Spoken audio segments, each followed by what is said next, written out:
I still remember the exact moment I saw her for the first time. It was during my second year in college, sitting in the library, pretending to study, but secretly watching her from across the room.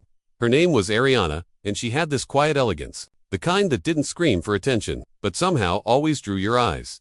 I was just an ordinary guy, nothing flashy, no rich background, no big dreams at the time. My world was small, studies, part-time job, and survival. But the moment I saw Ariana, something changed. I didn't know it then, but she would become the center of my universe. We started talking casually. Group projects turned into coffee breaks, which turned into long walks after class. And somehow, in between all that, she became mine. Or at least, I thought she did. Ariana was different from me. She dreamed big. She talked about corporate ladders, high-rises, New York skylines, and global meetings. I, on the other hand, was focused on getting through the semester without falling apart. But I loved her, truly, and I thought that was enough. For 2 years, we were inseparable. I supported her dreams, encouraged her applications, stayed up all night editing her resume, even skipped my part-time shifts to help her prepare for interviews.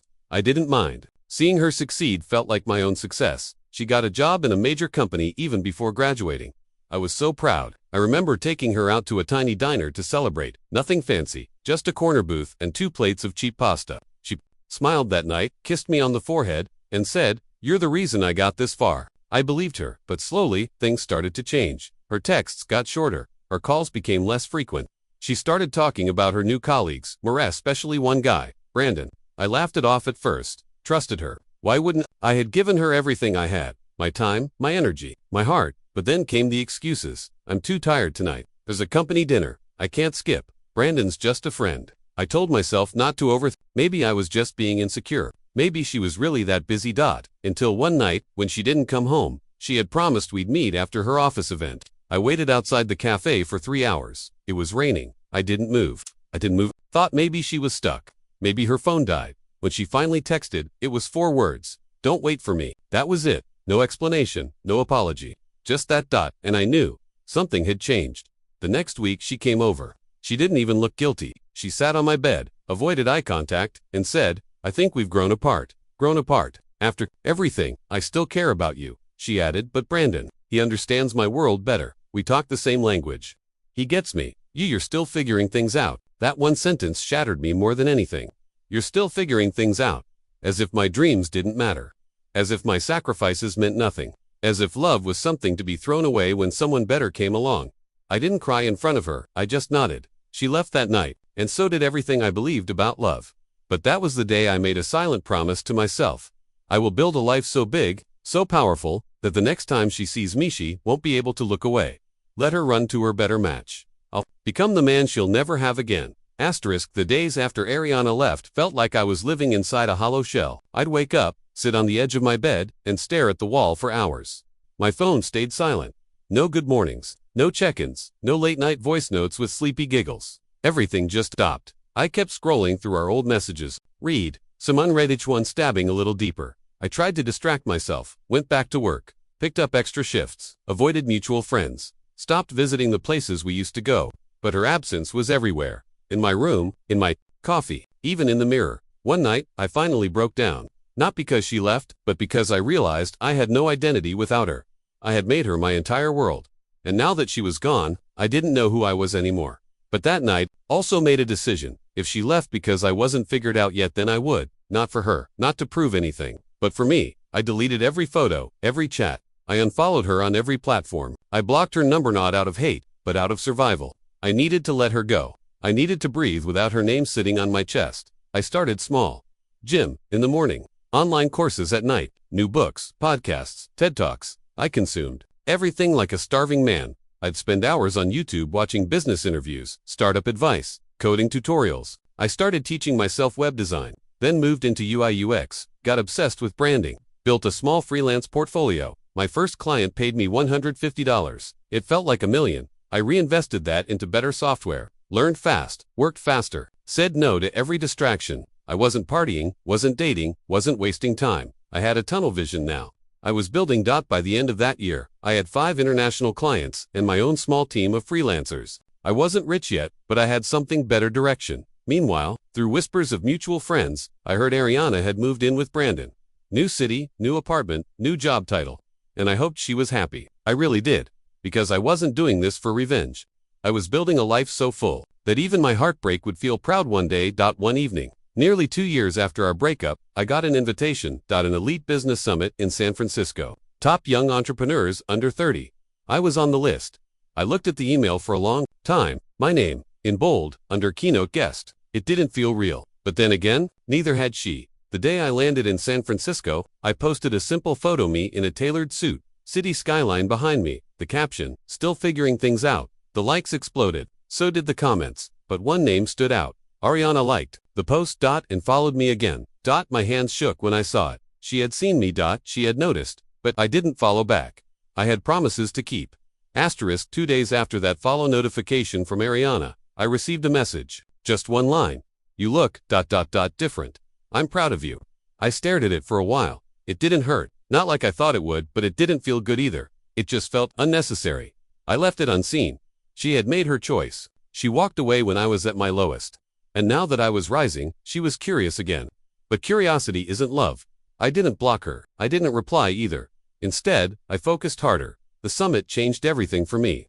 After my keynote, I was approached by investors, CEOs, even a few media agencies wanting interviews. They asked me about my journey, my struggle, my startup, and I told them the truth. How heartbreak turned into hunger. How abandonment became ambition. Within months, I had partnerships lined up. My agency expanded. I moved to New York, rented a place with tall windows and cold floors, just like I used to dream. I bought my first car. It wasn't flashy, just clean, elegant. I flew my mom out, took her to fancy restaurants, bought her the earrings she once saw in a magazine and said were too expensive for people like us. There were moments, quiet ones, when I'd sit alone and remember Ariana's laughter, her perfume, the way she used to lie on my chest and say, "You're my home."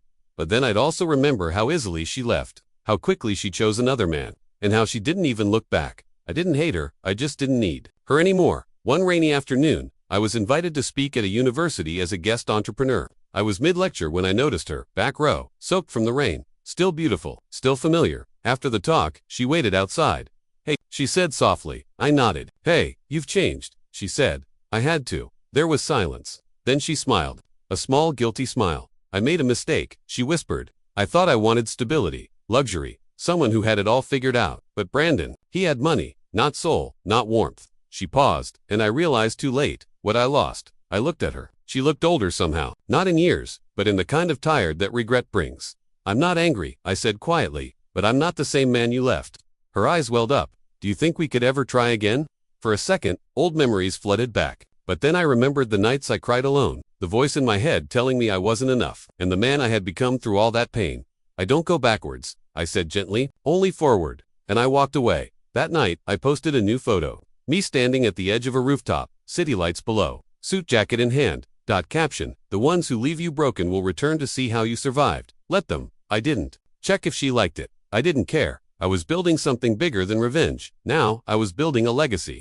Weeks passed after that night on the university rooftop. I didn't think about Ariana much anymore, not with the same ache. Now, when her name floated through my mind, it was like a chapter title I'd already finished reading. But the world is strange because just when you finally forget someone's absence, life sometimes puts them right in front of you. Again. It was a private investor gala in Manhattan. Black suits, slow jazz, crystal glasses, the kind of air that smelled like quiet money.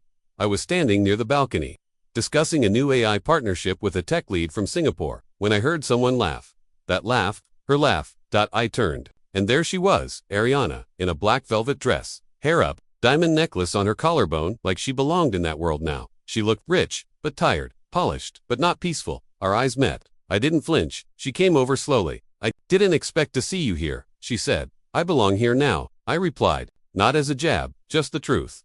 She smiled faintly. "You always did." I nodded. Took me a while to believe that.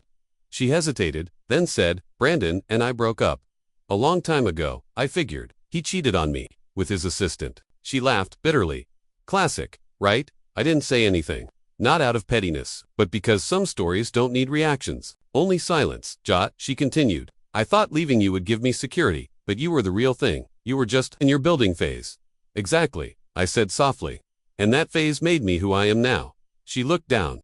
"I miss you." I didn't respond right away. I looked around the gala, people in designer outfits. Glasses of vintage wine, talks of millions exchanged like small change, and I realized something. She fit here. But I belonged here, because I had earned it. What we had, I said, was real. I won't pretend it wasn't, but it's over, and I'm not a museum for old emotions. Her eyes filled with tears. Do you hate me? No, I said. I thank you. She frowned. For what? For leaving me. For choosing someone else. Because that pain taught me more than love ever did. She whispered, I still dream about you sometimes. I looked at her gently. And I still wake up, without you. And I'm okay with that. Then I excused myself, walked back inside. Back to my new life. My real life. That night, I sat alone in my penthouse. The city spread outside my window like a sea of stars. And I thought about how far I'd come from crying on cold floors to commanding boardrooms.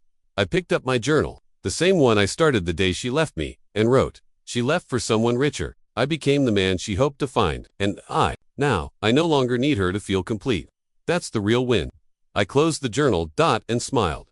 Because healing doesn't always come from closure. Sometimes it comes from becoming the version of yourself you were too broken to imagine before. 2 years later, my life didn't just change. It evolved. I was no longer the man who begged for love, who cried over unanswered texts, who stayed up at night wondering what he did wrong.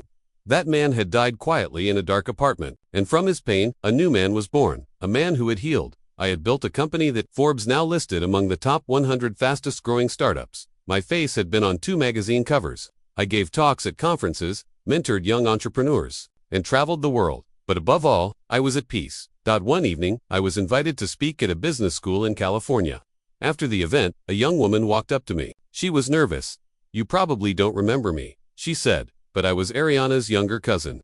We met once, at a family dinner. I blinked. Oh, yeah, I do remember you. Lily, right? She nodded. She talks about you sometimes. She regrets everything. I said nothing. She told me something once, Lily continued. She said, the biggest mistake of my life wasn't leaving him. It was thinking he would never outgrow the pain I left him with. I closed my eyes for a moment. She's not well, Lily added softly. Financially, she's okay, but emotionally, she's stuck. She watches your interviews.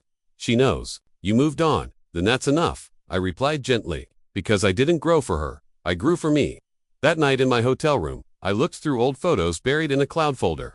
There was one me and Ariana sitting on a bench, outside our old university, eating ice cream. We looked stupidly happy. I stared at it for a long time. Then, I deleted it. Not out of anger, but because I finally could. The next morning, as I checked out and stepped into my car, I received a message from a woman I'd been dating for the last few months. Sophia, smart, kind, ambitious. She never made me question my worth. Her message said, good luck on your flight. Can't wait to see you this weekend. I made your favorite lasagna. I smiled.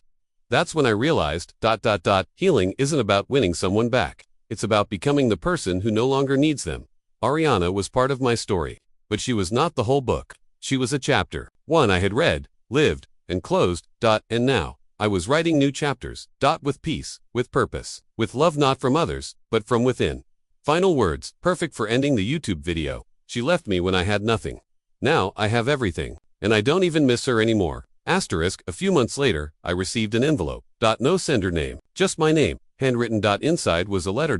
It was from Ariana. Asterisk, I know you don't want to hear from me, but this is not to get you back. It's just something I owe you, my truth. I left because I was chasing a life I thought was better. I thought money would fill the voids. You couldn't. But all I found was noise, people who used me, men who lied to me, and silence when I truly needed someone. I saw you recently on a TEDx talk. You looked happy, peaceful. I cried that night not because you became successful, but because you became whole without me. Asterisk, I folded the letter slowly, not with anger, not with hate, just a deep, silent understanding. Finally saw the truth, but I had already walked too far ahead to turn back. A few weeks later, I stood on a beach with Sophia, the woman who showed me love doesn't hurt, it heals. The sun was setting, and she was laughing at something stupid. I said, that laugh, that moment, it wasn't dramatic. It wasn't cinematic, but it was real, and real was enough. I realized then, some people come into your life as blessings, others come as lessons, but the most important thing is, you survive them. You grow from them, and one day, you thank the pain, because it turned you into someone even heartbreak couldn't break again. Asterisk, she broke me, but I rebuilt myself. Not to prove her wrong, but to prove to myself that I deserved better. All along,